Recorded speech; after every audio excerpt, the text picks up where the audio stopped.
नमस्ते प्यारे भाई, स्वागत है आपका पीके पढ़ाई चैनल में। देखिए, हम बिहार बोर्ड इंटर के लिए जो इस बार एग्जाम होने वाला है उसके लिए हम पढ़ रहे थे, मैथ का प्रैक्टिस कर रहे थे। आज हम मैट्रिक्स का रूल बताने वाला है। हाँ, हम डिटरमिनेंट का रूल बताए थे और एक दो क्वेश्चन करवाए थे। आज मैट्रिक्स का रूल बताएंगे, सभी रूल बताएंगे जिससे आपके एग्जाम में आने वाला है। और अगले वीडियो में मैट्रिक्स डिटरमिनेंट का एक साथ क्वेश्चन प्रैक्टिस भी कर लेंगे। तो आज बने रहिए वीडियो में और स्किप करके नहीं देखना है। और हम थ्योरी बताएंगे और एग्जाम्पल भी बताते चलेंगे जिससे आप अच्छे तरह से कॉन्सेप्ट सीख जाए। अगर अभी तक आप एक साल में कुछ ना सीखे मैट्रिक्स से तो टेंशन नहीं लेना है, इस एक वीडियो से सब सीख लेंगे और एग्जाम से बाहर बोले तो इस वीडियो के से बाहर एग्जाम में कुछ नहीं आएगा। ठीक है, तो स्टार्ट करो। मैट्रिक्स क्या होता है सबसे पहले जानेंगे। ठीक है, ज्यादा बकवास नहीं करेंगे और सीखते चलेंगे। ठीक है, सबसे पहले तो आप देखेंगे मैट्रिक्स ऐसे डिब्बा निखर रहता है ऐसे, कुछ इसमें रहता है एलिमेंट, है ना। मान लेते हैं एलिमेंट हो जाएगा ए बी सी, ऐसे मान लेते हैं, और डी और ई और एफ, और इसको ए के बराबर मान लेते हैं, ऐसा देखे होंगे। ठीक है, और अगर ध्यान दें तो इसको कॉलम कहते हैं, इस लाइन को ऐसे, इस पार्ट को क्या कहते हैं, कॉलम। इधर से देखे तो ये वाला क्या कहेंगे, सेकंड कॉलम। ये सब कॉलम होता है। देखो जैसे ए बी है, ये ऐसे दिखे तो ये कॉलम होगा, ऐसे बी ई है तो ये भी कॉलम हुआ। लेकिन ये पहला कॉलम है तो C1 लिखते हैं, ये दूसरा कॉलम है, और सी एफ है तो ये भी कॉलम है तो तीसरा बोलेंगे इसे। ठीक है, उसी तरह देखो इधर से अगर देखें ये हॉरिजेंटल देखते हैं, ऐसे वर्टिकल देखते हैं तो कॉलम बोलते हैं, और हॉरिजेंटल देखते हैं तो क्या बोलते हैं, रो। ऐसे देखो इसको क्या बोलेंगे, रो। ठीक है, रो बोलते हैं। और इसके बाद दूसरा क्या है, डी ई एफ, इसको भी बोलेंगे रो। तो इसको R1 से डिनोट करते हैं क्योंकि पहला रो है, और इसको R2 से डिनोट करते हैं क्योंकि दूसरा रो है। तो इसको C1 C2, इसको C3। इधर से देखेंगे तो क्या बोलेंगे, R1, इधर से बोलेंगे R2, ये देखे होंगे। ठीक है, और एक बात बताते हैं, ये मैट्रिक्स कितने ऑर्डर का है कैसे पता करते हैं, तो गुना करके यहाँ लिखा, हम डिटरमिनेंट में बताए थे। ठीक है, तो सबसे पहले क्या लिखा था, रो। दो है रो, एक दो रो है, फिर गुना लिखेंगे, के कॉलम है 3, ऐसे लिखाता है। ठीक है, तो ये आपका 2 गुना 3 ऑर्डर का मैट्रिक्स है। मतलब कि इसमें 2 रो है, कितने रो है, 2 रो है, और कितने कॉलम है, तो 3 कॉलम है, ये दर्शाता है। ठीक है, चलिए धीरे धीरे बात करेंगे, टेंशन थोड़े लेना है। पूरा मैट्रिक्स को इस वीडियो में रूल को पूरा जान जाएंगे, टेंशन नहीं लेना। आगे चलते हैं। तो ये ऑर्डर दर्शाता है, क्या दर्शाता है, ऑर्डर। यही ऑर्डर दर्शाएगा। ठीक है, कि कितने ऑर्डर का आपका मैट्रिक्स है। ठीक है, चलिए आगे चलते हैं। इसमें लिखना है, कुछ पॉइंट करके लिख लीजिएगा। नंबर ऑफ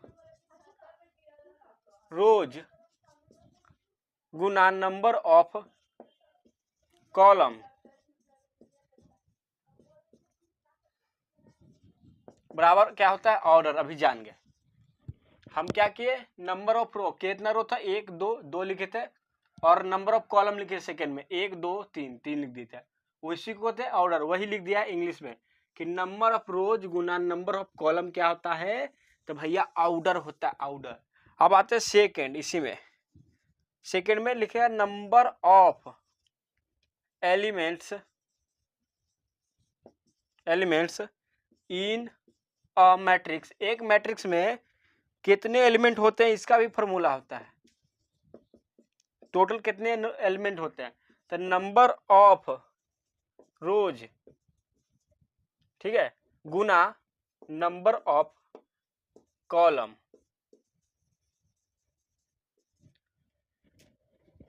कभी कभी पूछेगा कि टोटल एलिमेंट इस मैट्रिक्स में कितना है, ये पूछेगा। ठीक है, टोटल एलिमेंट का मतलब गिन के बताइए इसमें कितने एलिमेंट है, 1 2 3 4 5 6 एलिमेंट है। हाँ, तो 6 आंसर होगा।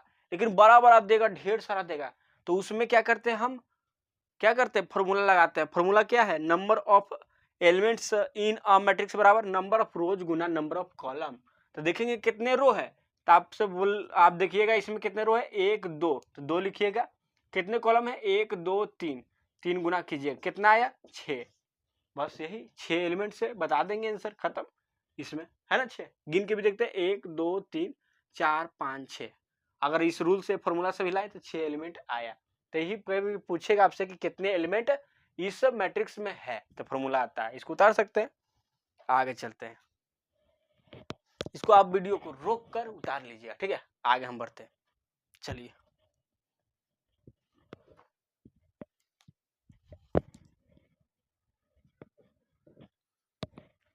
अगला चलिए,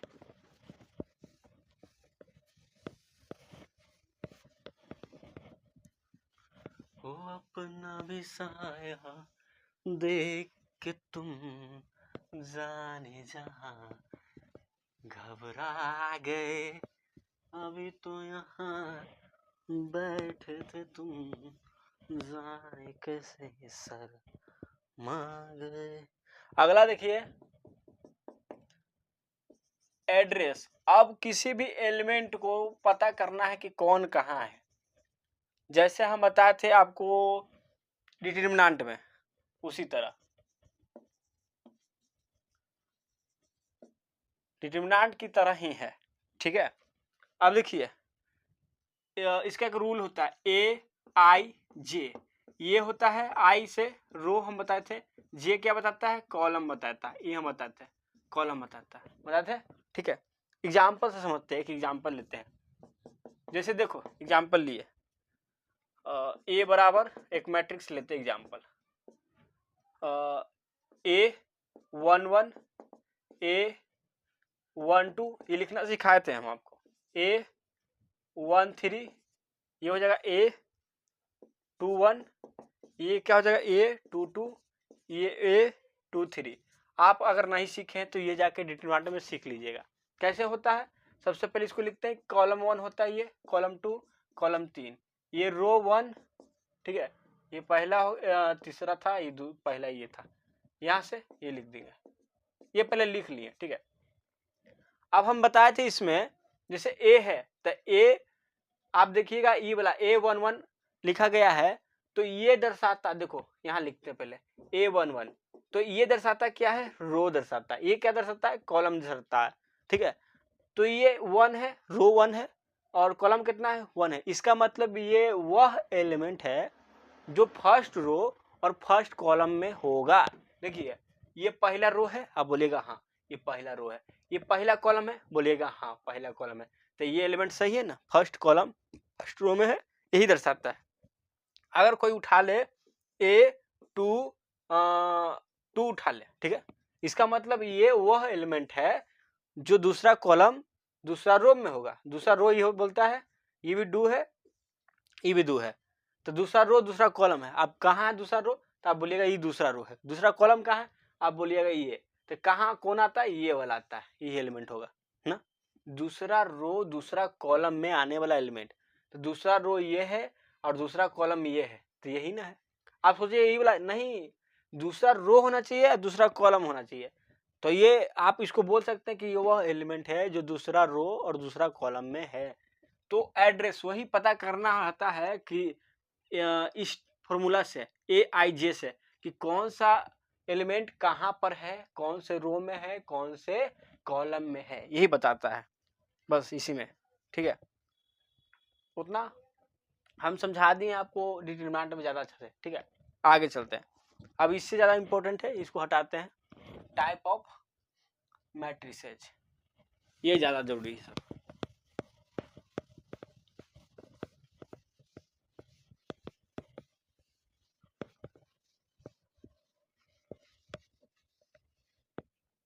अब आते हैं भैया type of matrices, types of matrices. आ गया भैया, आ गया। चलो तो इसमें पहला देखेंगे, पहला क्या है, देखिए मजा आएगा। पहला है रो मैट्रिक्स। रो मैट्रिक्स, देखिए रो मैट्रिक्स से समझना क्या है, ऐसा मैट्रिक्स जो रो के फॉर्म में रहे।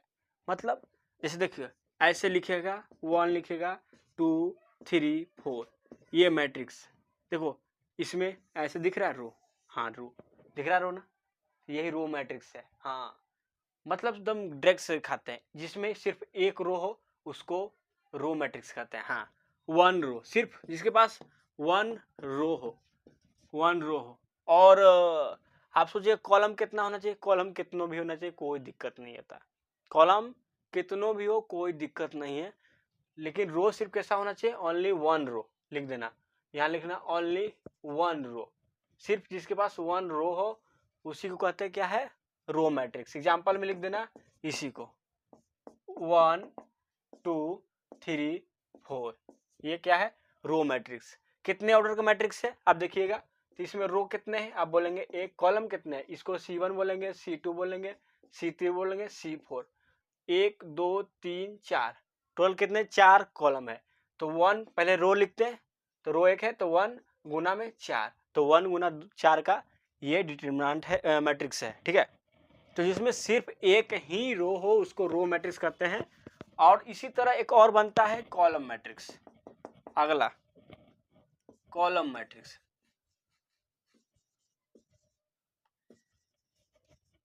अगला हो जाएगा कॉलम मैट्रिक्स, जिसमें ओनली वन कॉलम, जिसमें सिर्फ एक ही कॉलम हो, ठीक है। एग्जाम्पल में लिख सकते हैं इसका भी, कैसे हो सका, 1 2 3 4 ऐसे, ठीक है, जिसमें सिर्फ एक कॉलम बनाना है, एक कॉलम, देखो ध्यान से, एक ही कॉलम है, इसको बोलेंगे C1, बोलेंगे ना C1, और रो कितना, रो कितनों भी हो सकता है, कोई दिक्कत नहीं, सिर्फ कॉलम पर ध्यान देना है कॉलम मैट्रिक्स में, जिसमें एक होना चाहिए रो। ये देखो पहला रो हो गया, ये दूसरा रो हो गया, ये तीसरा रो हो गया, ये चौथा रो हो गया। तो ये देखो 4 गुना 1 का मैट्रिक्स है ना।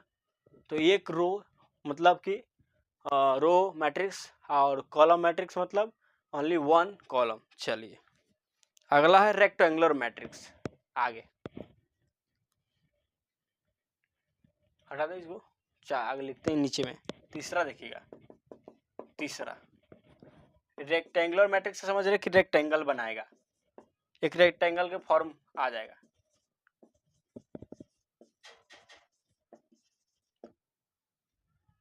चलिए तो रेक्टेंगुलर मैट्रिक्स देखते हैं, इसका डिफिनेशन लिखिएगा कि जिसमें number of rose equal not number of column, या देखिएगा ऐसा मैट्रिक्स जिसमें रोज और कॉलम दोनों इक्वल ना हो। जैसे एग्जांपल में 1 2 3 4 5 6, 2 गुना 3, ठीक है। इसमें अगर ध्यान देंगे तो रो कितना है, पहला रो ये हो गया, दूसरा रो ये हो गया, कॉलम कितना है, ये C1 C2 C3, कॉलम कितना हो गया 3। तो इसमें रो कितने हैं 2, कॉलम कितने हैं 3, बराबर है नहीं ना, तो ये रेक्टेंगुलर मैट्रिक्स हो जाएगा। अगर कोई ऐसा बोले एग्जाम्पल में, ऐसा बोले 1 2 3 4 ऐसा बोले, देखना ध्यान से, तो ये हो जाएगा 1 रो, ये कितना हो जाएगा दूसरा रो है ना, और ये C1 C2, तो इसमें 2 रो है 2 कॉलम है, सेम हो गया, इसका मतलब ये गलत है, ठीक है। कोई एग्जाम्पल में ये भी लिख देगा, ये ऐसा डायरेक्ट खाली लिख देगा यहाँ पर 5 जैसे, तो इसमें ध्यान देंगे तो कितने कॉलम है, एक रो कितना है, तब बोलिएगा एक ही रो एक कॉलम है, तो ये भी 1 गुना 1 का है, तो ये रेक्टेंगुलर मैट्रिक्स नहीं होगा। याद रखिए रेक्टेंगुलर मैट्रिक्स होने के लिए रो, नंबर ऑफ रो और नंबर ऑफ कॉलम डिफरेंट होना चाहिए। क्या होना चाहिए, डिफरेंट होना चाहिए। चलिए अलग होना चाहिए, इसको हटा दें।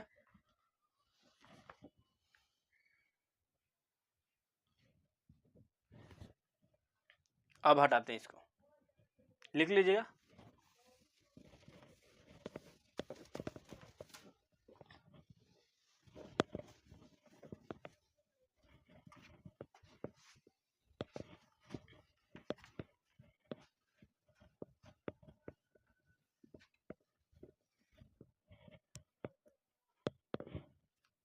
अगला है स्क्वायर मैट्रिक्स। स्क्वायर मैट्रिक्स क्या होता है, स्क्वायर बनाए जो, इसमें डायरेक्ट याद रखना कि नंबर ऑफ रोज इक्वल होता है नंबर ऑफ कॉलम के, ठीक है। नंबर ऑफ रोज और नंबर ऑफ कॉलम बराबर है, इसका मतलब क्या होता है, square matrix. Square matrix example, अगर हम ये ही ले, देखो ध्यान से, तो एक रो है और एक कॉलम है, ठीक है। तो पहले रो लिखते हैं, फिर गुना में ये लिखते हैं, इसमें रो कॉलम बराबर हो गया, इसका मतलब स्क्वायर मैट्रिक्स। एक और एग्जांपल लेंगे, अगर ऐसा लेते हैं, A B C D E F G H I लिख देते हैं। इसमें देखेंगे तो कितने रो, एक रो ये हो गया, दूसरा रो ये हो गया, तीसरा रो ये हो गया। इधर से कॉलम 1 2 3, 3 रो हो गया, 3 कॉलम हो गया, दोनों इक्वल है। रो कितना है, नंबर ऑफ रो 3, कॉलम कितना है, नंबर ऑफ कॉलम, तब बोलिएगा 3, दोनों इक्वल है, इसका मतलब स्क्वायर मैट्रिक्स है भैया। हाँ, स्क्वायर मैट्रिक्स है। तो इक्वल ना हो रेक्टेंगुलर, इक्वल हो स्क्वायर। और अगर सिर्फ एक रो है तो रो मैट्रिक्स, सिर्फ कॉलम हो तो, सिर्फ एक कॉलम हो तो कॉलम मैट्रिक्स, जानना जरूरी होता है, ठीक है। आगे आते हैं, तब ना बनेगा क्वेश्चन। डायगोनल अबरी मैट्रिक्स है, डायगोनल मैट्रिक्स। जब ये बात क्लियर हो जाएगा ना, तब क्वेश्चन करेंगे ना, तो हम नहीं, आप ही क्वेश्चन बना लीजिएगा। उसके बाद आप कहिएगा कि इतना आसान चैप्टर था और साल भर पढ़े हम और समझ में नहीं आया, लेकिन इस एक वीडियो के द्वारा क्लियर कट समझ में आया, सब चीज समझ में आया। चलिए डायगोनल मैट्रिक्स अगर देखते हैं, तो डायगोनल मैट्रिक्स होता क्या है, एग्जाम्पल समझाए, एग्जाम्पल समझाए। डायगोनल मैट्रिक्स लिखते हैं फिर भी, इस देखो ए बराबर कोई मैट्रिक्स है, ठीक है, ए आई जे, ठीक है, लिखते हैं, इसमें थोड़ा लिख भी लो। और ये इस प्रकार है, सच डैट, इंग्लिश में लिखा जाता है सच डैट इस प्रकार कि ए आई जे बराबर 0 है ना, वेन आई इक्वल नॉट जे, देखो कुछ कहा नहीं गया, कुछ नहीं कहा गया, एग्जाम्पल्स लिखते हैं। चलो, ये कहा इस क्या है कि जैसे ए बराबर कोई मैट्रिक्स लेना है, कितनों ऑर्डर के लेते हैं, हम लेते हैं 3 का ऑर्डर ले लेते हैं, कोई दिक्कत नहीं। ई A11 लिखते हैं, अब बोलिए लिखते हैं, ठीक है। और ई A22 होता है, आपको पता है ना, ये रो 1 होता है, और इसके बाद रो 2 होगा, इसके बाद रो 3 होगा। आपको 3 ऑर्डर 3 लिखा गया, इसका मतलब 3 रो 3 कॉलम, C1 होगा, C2 होगा, C3 होगा। लिखने का तरीका, पहला A11 क्योंकि ये पहला रो और पहला कॉलम में है। दूसरा देखेंगे ध्यान से, तो पहला रो है तो A यहाँ 1 लिखाएगा, क्योंकि यहाँ I रहता है, फिर J होता है, तो A1 और 2 लिखाएगा यहाँ पर, ठीक है, लिख देंगे। फिर इसमें क्या लिखेंगे, तो रो यहाँ लिखाएगा, 3 यहाँ लिख देंगे, तीसरा कॉलम में है। इस तरह यहाँ पर दूसरा रो में है, पहला कॉलम ये लिखेंगे, इसी तरह ये दूसरा रो, ये दूसरा कॉलम ये लिखेंगे, दूसरा रो तीसरा कॉलम आ गया तो 2 3। फिर इसी तरह यहाँ पर देखेंगे ई में, तो ये तीसरा रो हो गया तो 3 लिखेंगे, पहला कॉलम 1 लिखेंगे, फिर तीसरा रो और दूसरा कॉलम, फिर यहाँ पर हो जाएगा तीसरा रो तीसरा कॉलम, ऐसे कर देंगे, ठीक है। अब कहना क्या चाहता है, डायगोनल मैट्रिक्स है क्या, और जो हम ये लिखे तो इसका मतलब क्या है। देखो, अगर ए बराबर कोई मैट्रिक्स है, इसको हम ये मैट्रिक्स ही लिखे हैं, ठीक है, ए आई जे का मतलब एलिमेंट को हम दर्शा रहे हैं, ए आई जे एलिमेंट को ऐसे लिखते थे ना, ए आई जे, ये रो होता था, ये कॉलम होता था, है ना, ये बताए थे, तो इसको हम दर्शा रहे हैं, ठीक है।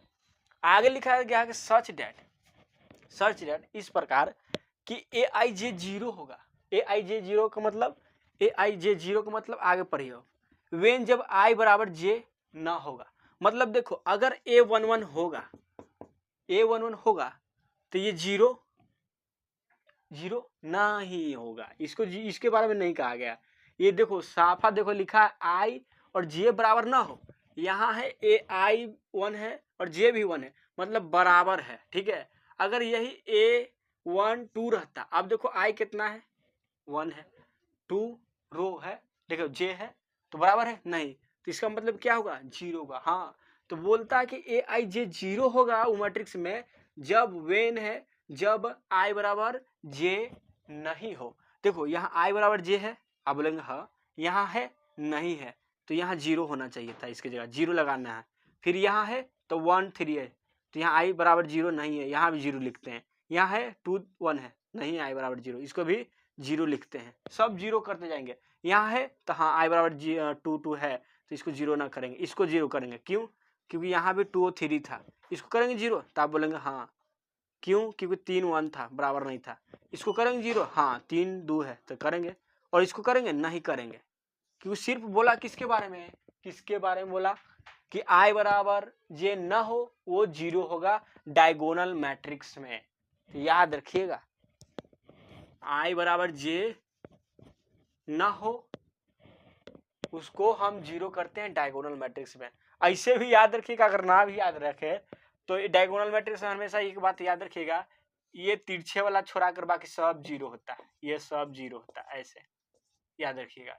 हाँ ठीक है, ये तिरछे वाला छोड़ा कर देखो, ये है ना, ये छोड़ा कर, क्योंकि यही बराबर होता है, बाकी सब अलग अलग होते हैं रो मैट्रिक्स, तो ये छोड़ा कर सब जीरो होता है, यही एग्जाम्पल है। ठीक है, और इसके बारे में लिख लेते हैं ना तो ज्यादा जरूरी होता है। और याद रखना कि ये जीरो हो सकता है क्या, देखो ये जीरो भी हो सकता है, जो डायगोनल, इसको डायगोनल एलिमेंट्स भी बोलते हैं, पढ़ाए थे हम। इसको क्या कहते हैं, डायगोनल एलिमेंट्स। जहां रो और कॉलम बराबर होता है उस एलिमेंट को डायगोनल एलिमेंट्स कहते हैं। यहाँ रो कॉलम बराबर था, यहाँ देखो यहाँ भी बराबर था, यहाँ भी बराबर था, तो इस एलिमेंट के फॉर्म क्या करेंगे, डायगोनल एलिमेंट। इधर से ऐसा नहीं कर दीजिएगा कि एक स्क्वायर होता है सर, तो इधर से अगर डायगोनल है तो इधर से डायगोनल होता है, नहीं वो वाला चीज नहीं है। बस जानिएगा कि A11 है, A22 है, A33 है, तो ये फॉर्म को डायगोनल एलिमेंट कहेंगे, लेकिन इधर से वो नहीं मिलने वाला है, यहाँ अलग हो जाता है। इस एलिमेंट को हम क्या बोलते हैं, A13, क्योंकि रो 1 होता है और कॉलम 3 होता है, तो नहीं हो पाता, इसको डायगोनल एलिमेंट भी कहते हैं, डायगोनल एलिमेंट्स भी कहते हैं।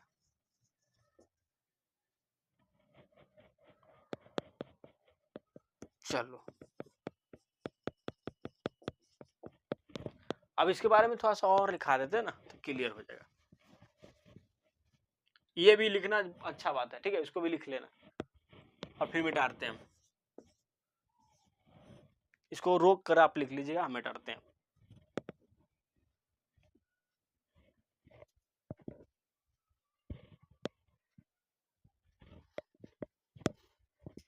चलो हटाते हैं इसको।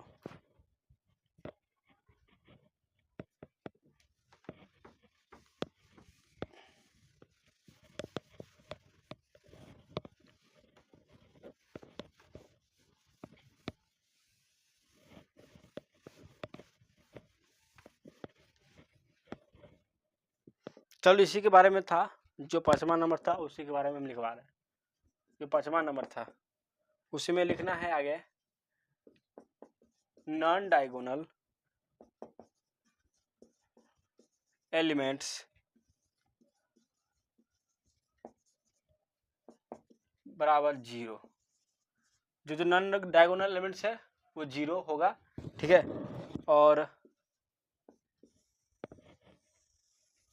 और जो डायगोनल एलिमेंट है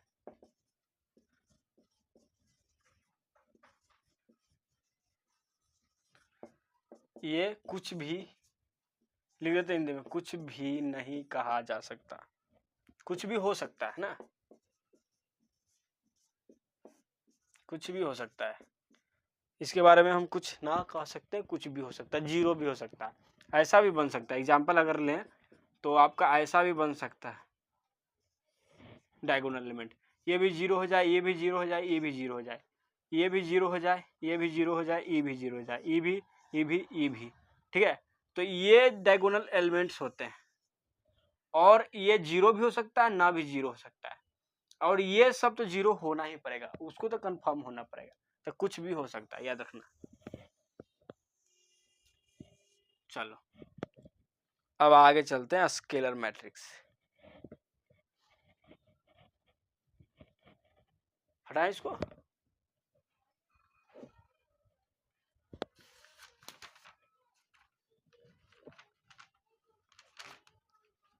चलो हटाते हैं इसको।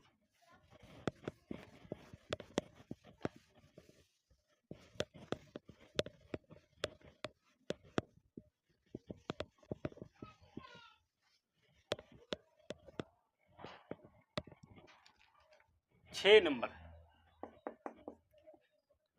Scalar matrix.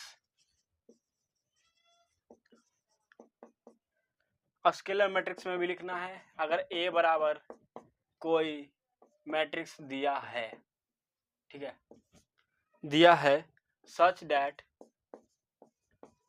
लिखना है सच दैट इस प्रकार कि AIJ बराबर 0। देखो इसका मतलब क्या होता है, ऐसे लिखने का मतलब कि AIJ बराबर लिखा है और इसमें दो कंडीशन लगाया। अगर यहाँ पर लिखता है I बराबर J ना हो तो AIJ 0 होगा। हाँ, इसके मतलब कुछ अलग मत समझिएगा। इसका मतलब लिखा गया AIJ बराबर, और यहाँ दो कंडीशन बनाता है। अगर I बराबर J ना होगा तो 0 होगा AIJ का वैल्यू, और वही दूसरा इससे बनाता है कि I बराबर अगर J हो तो K होगा, मतलब 0 ना होगा। क्या होगा? 0 ना होगा। इसका मतलब देखो सीधे लिख देते हैं एग्जाम्पल में कि स्केलर मैट्रिक्स क्या होता है। तो आपको पता है कि ये डायगोनल वाला यहाँ पर I और J बराबर होता है, ये वाला होता है, अभी पढ़ चुके हैं। तो यही कहा गया उसमें कि जो अगर I J जहाँ जहाँ बराबर है, तो आपको पता है कि यहाँ बराबर होता है, यहाँ बराबर होता है, यहाँ बराबर होता है, बाकी सब जगह नहीं बराबर होता है। ये डायगोनल एलिमेंट होता है जिसमें बराबर होता है। तो ये 0 नहीं होगा, यही लिखा I बराबर J हो तो K होगा, कोई कांस्टेंट होगा, 0 नहीं होगा, 0 का हटाकर। वही I बराबर J ना हो तो बाकी सब 0 होगा। इसका मतलब अगर एग्जाम्पल में लिख दें कि ये 5 होगा, अपने मन से कांस्टेंट कोई भी लिख सकते हैं, ये 0 होगा, ये 0 होगा, ये 0 होगा, ये 0, ये 0, ये 0, बस यही है, खत्म। ठीक है, अगला है 7वां नंबर। 7वां नंबर देख लीजिए।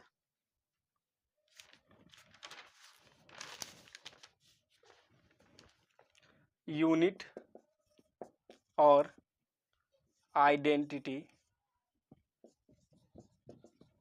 मैट्रिक्स। चलो इसमें भी लिखना AIJ सच दैट, इसी तरह लिख देगा सच दैट AIJ बराबर होगा, अगर I बराबर 0, I बराबर J ना हो तो 0 हो जाएगा, और I बराबर J हो तो 1 हो जाएगा। इसका मतलब अगर इसका एग्जाम्पल हम लिखें तो ऐसा हो जाएगा इसका एग्जाम्पल, जहाँ जहाँ I बराबर 0 है, I बराबर J है, वहाँ 1 हो जाएगा। तो यहाँ 1 हो जाएगा, यहाँ 0, यहाँ 0, यहाँ पर 0, यहाँ 1, यहाँ 0, यहाँ 0, यहाँ 0, 1 हो जाएगा। यहाँ I बराबर J होता है ना, तो I बराबर J पर 1 होगा, यही बोल रहा है, बस खत्म। इसी को कहते हैं क्या? यूनिट और आइडेंटिटी मैट्रिक्स कहते हैं। यूनिट और आइडेंटिटी मैट्रिक्स इसे कहते हैं। ठीक है, आगे चलते हैं। अब इसको मिटाते हैं। तो आप समझ गए कि कभी भी एक मैट्रिक्स देगा, उसमें डायगोनल मैट्रिक्स हमेशा वहां पर I बराबर J होता है, पिछले बार भी सिखाए हैं। तो उसमें 3 फॉर्म बना। कौन कौन फॉर्म बना? एक डायगोनल मैट्रिक्स। डायगोनल मैट्रिक्स में क्या होता है, वो डायगोनल एलिमेंट को छोड़कर बाकी सब 0 होता है, और डायगोनल एलिमेंट भी 0 हो सकता है। लेकिन स्केलर मैट्रिक्स में क्या अंतर हुआ कि डायगोनल एलिमेंट के छोड़कर बाकी 0 होगा, और डायगोनल एलिमेंट 0 नहीं होगा, वो 1 भी हो सकता है। हाँ, लेकिन 1 जिस दिन हो जाएगा वो आपका यूनिट एंड आइडेंटिटी मैट्रिक्स भी कहेगा, स्केलर मैट्रिक्स भी कहेगा, कोई दिक्कत नहीं है। हाँ, इसका मतलब आप समझें कि अगर जिस दिन 1 देता है, हाँ एकदम सबसे अच्छी बात है, अगर ये 1 देता है, इस चीज को आप स्केलर मैट्रिक्स भी कह सकते हैं। क्यों? 1 एक कांस्टेंट है, ये तो बोला कि I बराबर J यहाँ होता है, कांस्टेंट हो जाएगा, बाकी 0 हो जाएगा, उसको स्केलर मैट्रिक्स कहते हैं, कह सकते हैं, कोई दिक्कत नहीं है। और डायगोनल मैट्रिक्स भी कह सकते हैं। क्यों? क्योंकि यहाँ पर I बराबर J 0 हो या कुछ भी हो, तो I बराबर J पर 0 के अलावा कुछ भी हो उसको डायगोनल मैट्रिक्स कहते हैं।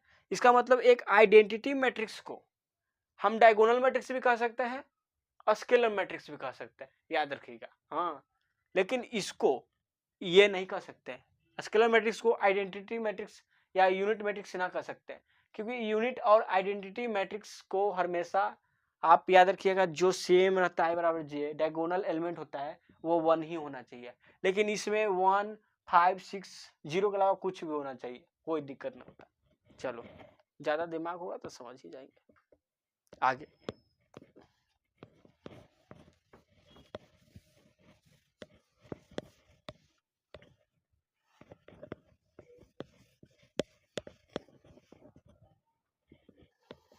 आगे है 8वां नंबर, जीरो और नल मैट्रिक्स, जीरो या नल मैट्रिक्स। बहुत आसान, देखो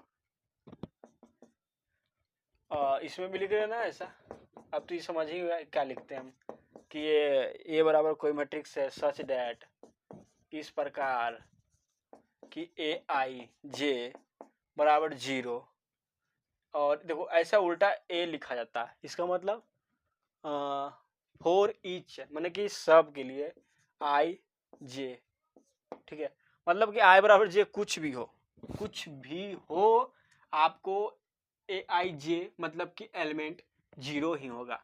एग्जाम्पल समझते हैं, कोई बड़ा बात नहीं है। एक मैट्रिक्स में अगर सब 0 के 0 हो जाए तो इसे क्या कहते हैं, नल मैट्रिक्स कहते हैं। हाँ, और एग्जाम्पल ले सकते हैं ऐसे 3 गोला भी, इसको भी क्या कहेंगे, नल मैट्रिक्स कहेंगे, कोई दिक्कत नहीं है। चलो अब इसको मिटा दे, अब और आगे चलते हैं, ठीक है। अब रूल है, ये तो बताएं कि क्या किसको क्या कहते हैं, ठीक है, किसको क्या कहते हैं। क्वेश्चन कैसे पूछ देगा, क्वेश्चन करेंगे तो जानेंगे, ठीक है। चलो मिटाते हैं इसको, लेकिन जानना जरूरी है, दिमाग में सब बात जानना जरूरी होता है। आगे है इक्वलिटी ऑफ मैट्रिसेज, इसको हटाते हैं ना, ये टॉपिक अब खत्म।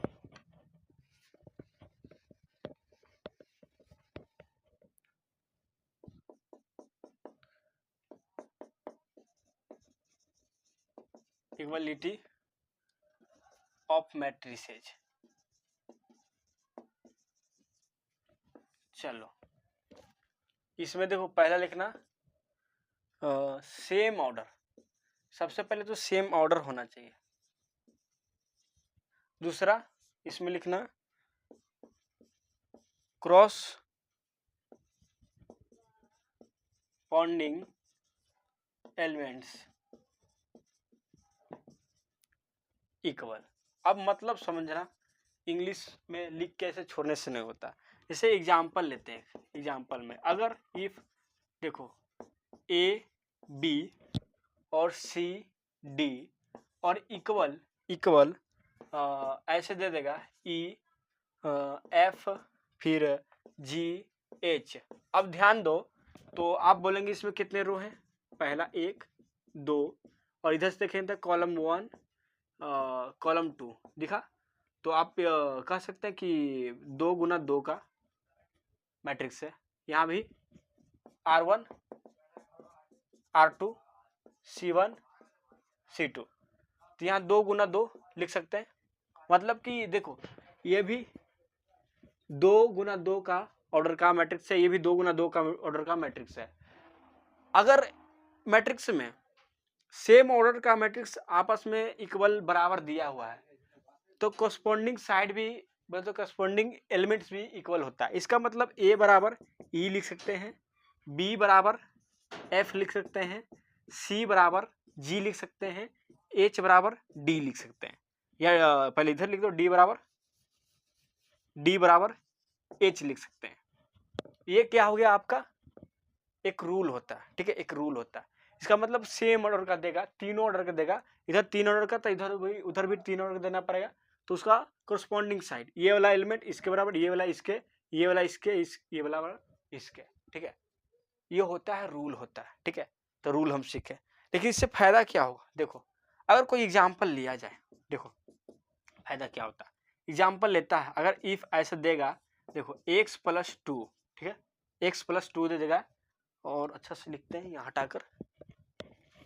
देखो क्वेश्चन में आप देखेंगे कभी कभी ऐसे देता है, एग्जाम्पल में लिखते हैं x + 2 और यहाँ देगा y प्लस, यहाँ 2i प्लस ले लेते अपने से 3 दे देगा, ठीक है, और यहाँ पर 4 देगा, यहाँ 5 देगा ऐसे, और इधर भी 2 ऑर्डर के दे देगा, इधर लिख लेते हैं इफ, इधर भी 2 ऑर्डर के देगा ऐसे, ठीक है। यहाँ 6 दे देगा, यहाँ 7 दे देगा, यहाँ 8 दे देगा, ठीक है, और इधर देखो इधर 9 दे देगा, 9 नहीं लिखते, 9 नहीं लिखते, 9 नहीं लिखते, अपने मन से यहाँ लिखते 15 लिखते, ठीक है, ऐसे दे देगा, ठीक है।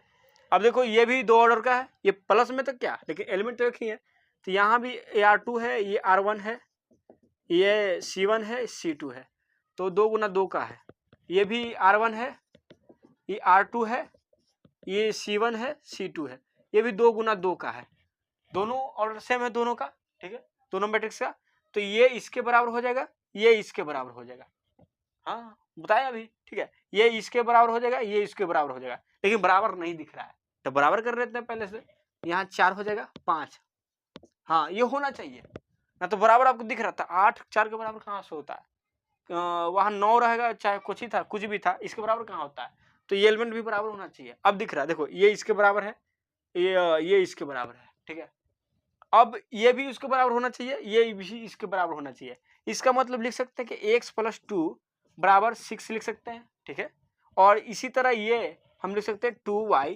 + 3 बराबर कितना, 15 लिख सकते हैं, 15 लिख सकते हैं कि नहीं।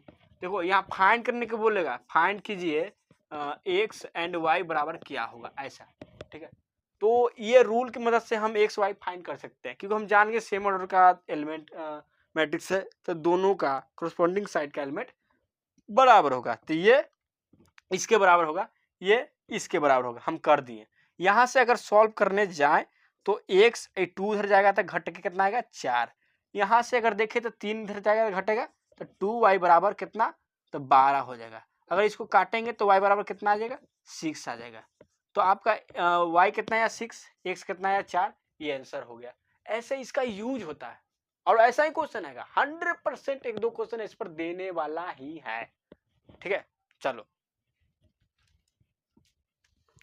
आगे चलते हैं, दूसरा और भी रूल पर चलते हैं, ठीक है, और भी रूल पर चलते हैं। इसको उतारिए,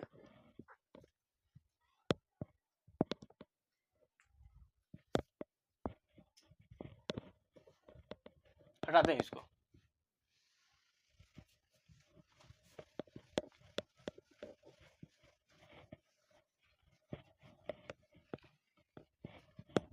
हटा देते हैं इसको भैया। जी बने जीनियस, भैया जी, जी बने जीनियस। हाँ चलिए अगला, आगे आते हैं, आगे इक्वालिटी ऑफ मैट्रिसेस।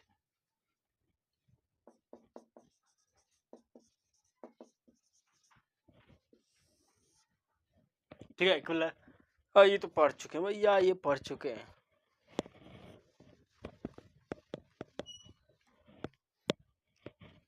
ये पढ़ चुके हैं, आगे चलते हैं। आगे है operation on matrices. Operation on matrices, इसमें पहला बात करते हैं एडिशन। Addition and subtraction.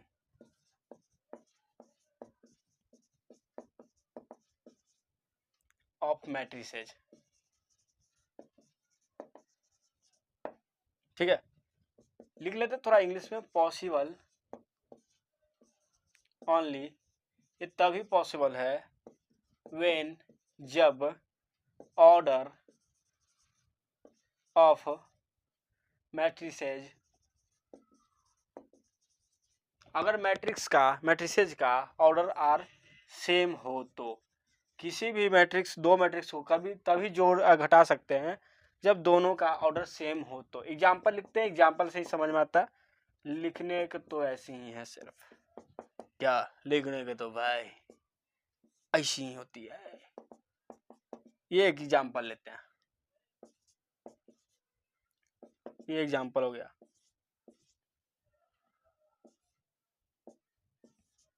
ठीक है, एंड बी बराबर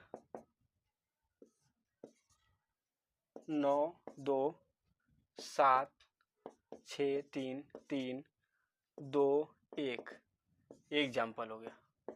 अगर ये दिया है, ठीक है, देन आपको a प्लस बी निकालना है और a माइनस बी निकालना है। क्या होगा बताना है, क्या होगा इसके बराबर, व्हाट। ठीक है, तो कुछ करना नहीं होता, बहुत आसान होता है। देखो, अगर आपको a प्लस बी चाहिए, सबसे पहले ऑर्डर सेम होना चाहिए, देख लेना है। 3, देखो ये कितने ऑर्डर है, तो आप बोलेगा एक ये रो है, ये दूसरा रो हो गया, ये तीसरा रो हो गया, मतलब कि 3 गुना है।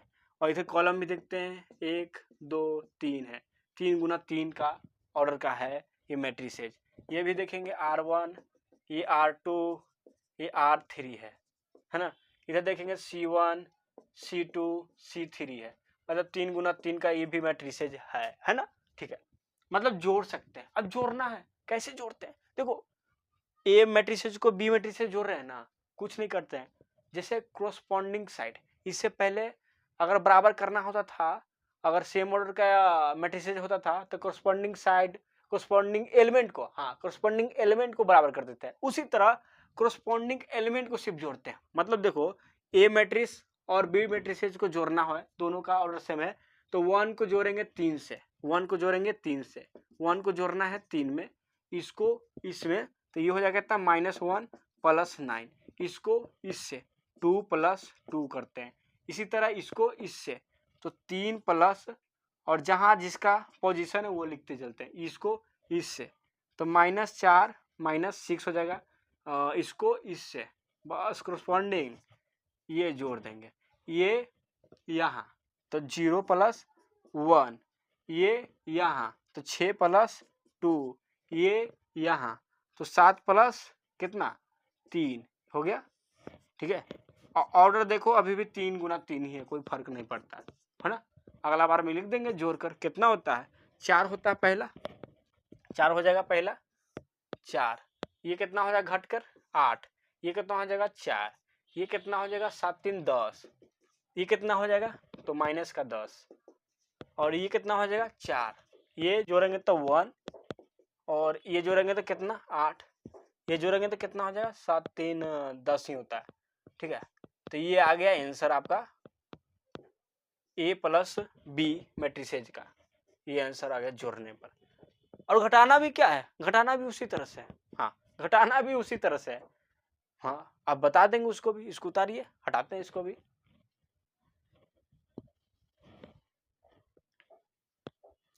मुकम्मल, जल्दी कीजिए, इसको हटाएंगे इसको।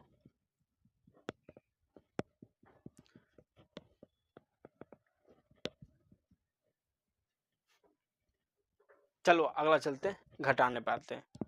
अब a माइनस बी निकालना, ठीक है, इसको मिटा देते हैं, यही लिखते हैं, जगह नहीं है आप लिखना उसमें।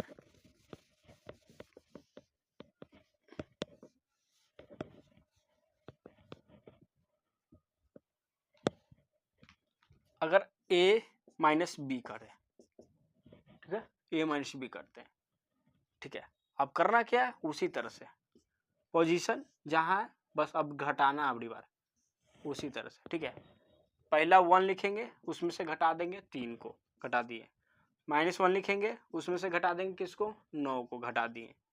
ठीक है, ऐसा करते चलना है। फिर 2 लिखेंगे, घटा देंगे 2 को, घटा दीजिए। 3 लिखेंगे, घटा देंगे आपको 7 को, घटा दिए, घटा रहे हैं तो -4 में से घटाएंगे तो माइनस माइनस क्या हो जाएगा 6 हो जाएगा प्लस में, ये तो आता ही होगा। 1 में से घटाएंगे किसको 3 को, फिर 0 में से घटा देंगे किसको 1 को, फिर 6 में से घटा देंगे किसको 2 को, फिर 7 में से घटा देंगे किसको 3 को। ये भी 3 गुना 3 ऑर्डर का मैट्रिक्स देख सकते हैं। 1 रो 2 रो तीसरी रो, कॉलम एक, दूसरा कॉलम तीसरा कॉलम। अब आ जाएगा जोड़ने घटाने पर, पहला आ जाएगा माइनस का 2, दूसरा आ जाएगा माइनस का 10, तीसरा हो जाएगा 0, फिर ये हो जाएगा माइनस का 4, फिर ये हो जाएगा आपका 2, ये हो जाएगा माइनस का 2, फिर ये हो जाएगा आपका -1, फिर ये 4, फिर ये भी 4 हो जाएगा। ये आ गया आपका आंसर a माइनस बी का। ये 3 गुना 3 ऑर्डर का। बस यही तो आसान है। अरे यही आसान है, और क्या दिक्कत है? यही आसान है भैया, यही आसान है, यही आसान है। जल्दी उतारो इसको, जल्दी उतारो, जल्दी जल्दी उतारो, जल्दी जल्दी उतारो।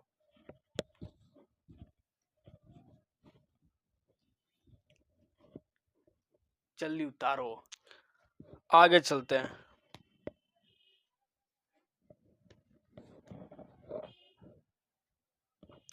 एक बात याद रखना,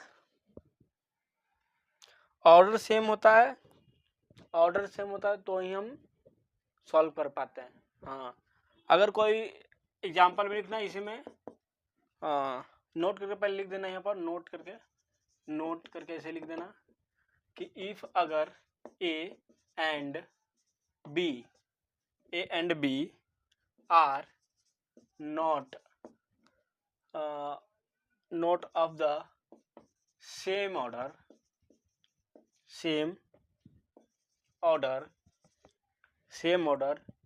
then a plus b is not defined.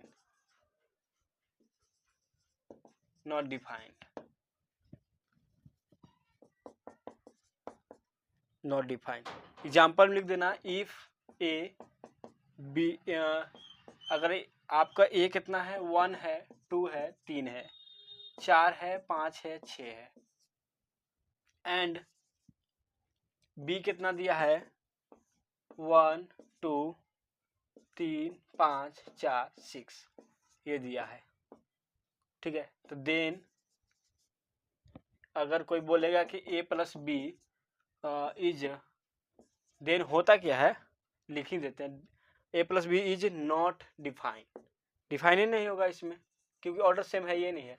ये बात भी हम लिखवा चुके हैं, ठीक है। चलो ये बात हम लिखवा चुके हैं, लेकिन अब सीखना है थोड़ा बहुत और आगे की बात, ठीक है, और आगे की बात भी सीखना है। चलो आगे देखते हैं, अब इसमें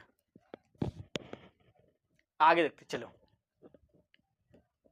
अब एडिशन की बात करते हैं। Addition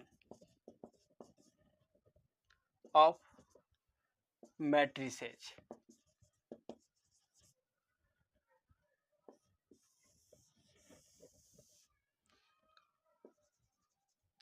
A plus B, B plus A. देखो इसमें हम बता रहे हैं कि एडिशन ऑफ मैट्रिसेज में अगर ए को बी से, ए मैट्रिक्स को बी से जोड़े या बी मैट्रिक्स को ए में जोड़े, कोई दिक्कत नहीं होने वाला, ठीक है। इसमें लिखाते हैं, वही लिख देना इंग्लिश में कि मैट्रिक्स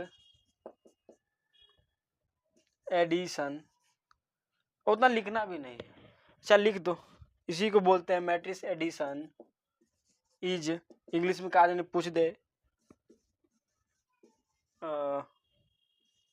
कम्यूटेटिव, मतलब कि ए प्लस बी, और एडिशन में ए प्लस बी या बी प्लस ए बराबर होता है, इसको बोलते हैं मैट्रिक्स एडिशन इज कम्यूटेटिव। अब ऐसा होता है ना, ये तो पहली बात हुआ, एक ऐसा होता है कि देखो अब 3 को मैट्रिक्स देगा ए बी सी, और आपको ए प्लस बी 2 मैट्रिक्स जोड़ दिए, और इसको अब जोड़ रहे हैं तीसरा में, ठीक है, तीसरा में। तो ये आपका याद रखिएगा कि ए प्लस बी प्लस सी को जोड़कर अगर ए में जोड़ेंगे, बी प्लस सी को जोड़कर ए में जोड़ेंगे तो ये दोनों बराबर होता है। मतलब कि देखो पहले ए प्लस बी को जोड़ दिए, फिर सी में जोड़े, अब इधर बी प्लस सी को जोड़े, फिर ए में जोड़ रहे हैं वापस आके, तो ये भी बराबर होता है, याद रखिएगा। ठीक है, तो इसको बोलते हैं इंग्लिश में मैट्रिक्स। मैट्रिक्स एडिशन इज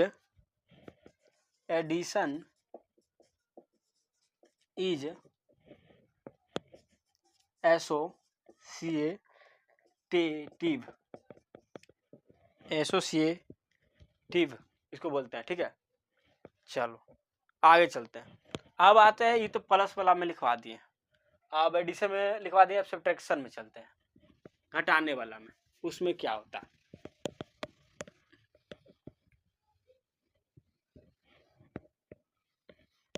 अब घटाने वाला में आते हैं, उसका भी लिखवा देते हैं। इसमें क्या है, अगला लिखना इसी में आगे है सब्ट्रैक्शन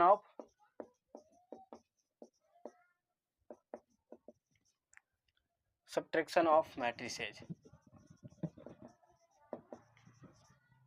चलो इसमें लिखना, पहला अगर a माइनस बी करते हैं, ठीक है, तो आप याद रखें कि b माइनस ए कभी नहीं बराबर होगा। हाँ, इसमें बराबर नहीं होगा। जब बराबर नहीं होगा तो लिख सकते हैं, जब बराबर नहीं होगा तो नॉट, जब बराबर होता है तो लिखते हैं ये वाला रूल कि कम्यूटेटिव है, लेकिन नहीं है तो लिखेंगे नॉट कम्यूटेटिव। ठीक है, अब दूसरा इसमें क्या बनता है, इसी तरह कि अगर a माइनस बी एक मैट्रिक्स में से, जैसे 3 मैट्रिक्स अब देगा, अब 2 मैट्रिक्स के पहले से घटा दिए हैं, अब इसमें से c घटाते हैं, तो ये कभी बराबर नहीं होगा a माइनस ये वाला। अब b में से c घटा दिए, फिर इसमें से a घटा रहे हैं, तो ये बराबर कभी नहीं होता, याद रखिएगा, उल्टा हो जाता है। तो लिख सकते हैं नॉट एसोसिएटिव।